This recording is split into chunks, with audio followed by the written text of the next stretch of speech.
they're getting ready to cut the lights out on us right now. But I definitely want to take this opportunity to talk to you. Yes.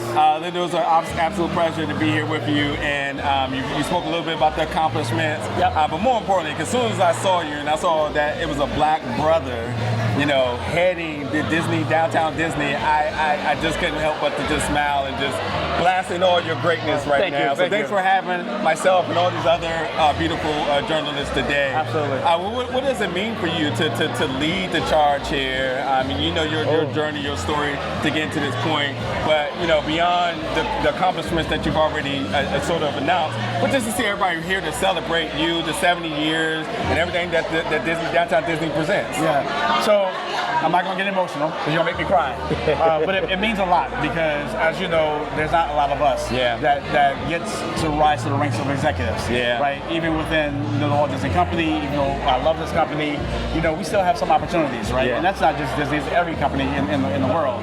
But for someone who was born and raised in New Orleans, born in the quote unquote not good areas or the ghettos or whatever you want to call it, to go to school, have a single mother, right? Father wasn't around, to continue to push forward, and my mom was the person that had the foresight to push me, right? So growing up in New Orleans, I always wanted to go to LSU. That's what I wanted to do. My mom said, no, you're not. You're going to go to a school that's out of the state.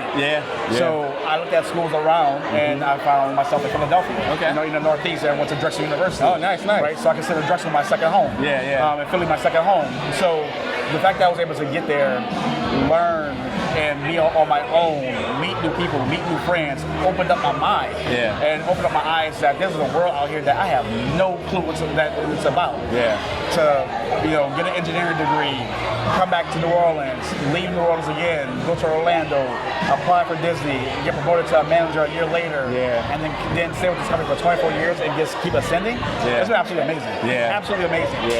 And I've tried multiple times to become an executive with Disney, and I didn't get that opportunity. But I'm here now. You are here now. I'm proud that I'm here. I'm proud to represent us as black people. I'm proud to represent my heritage in New Orleans. I'm just elated. So I'm just happy. That's a beautiful story, man. I appreciate that. Just for the sake of time too, and for the folks that isn't here, talk about some of those accomplishments that you mentioned. You're talking about social media hitting a number, and then obviously projecting forward. What are some things we can be looking forward to? So some of the accomplishments that I've had over my career, I was the opening manager for Tiana's Palace in the park. So I had the pleasure of opening that, bringing authentic cuisine from New Orleans to that I was just about to ask. That's like perfect synergy for you. Perfect. If there's no better person for that job there. It was absolutely perfect synergy for me. So I love every single moment of it. We brought in fresh bread from New Orleans, brought in shrimp from New Orleans, brought in andouille sausage from New Orleans. So it was amazing. So that's a big accomplishment. Downtown Disney, when I was here before going into the park, we didn't have a social media handle at all. And that was one of my dreams, is to bring social media to downtown Disney. I left to go open Tiana's Palace, and while I was gone, they were able to at least create it. And now for me to come back and see it actually come to life, now I have 100,000 followers and want even more. Yes, sir. Right? Trying to hit that 2,000 mark by May of next year. I think it's going to be absolutely amazing. So a lot.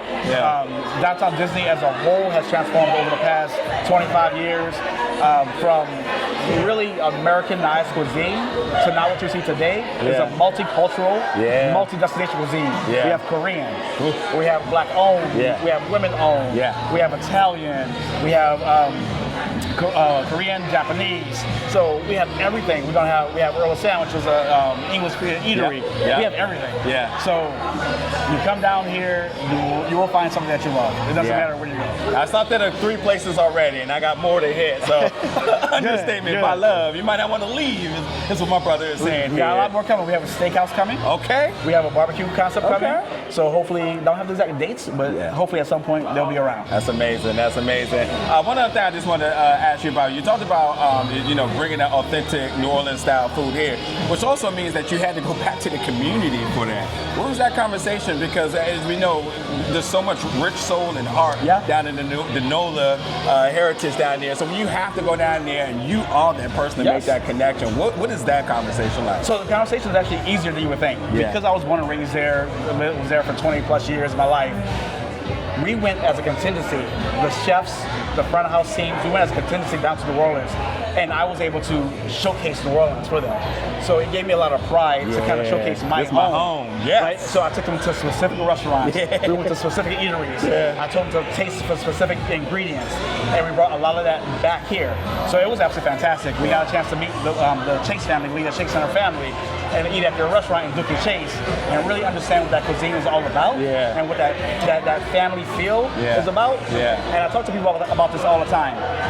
I'm good on service.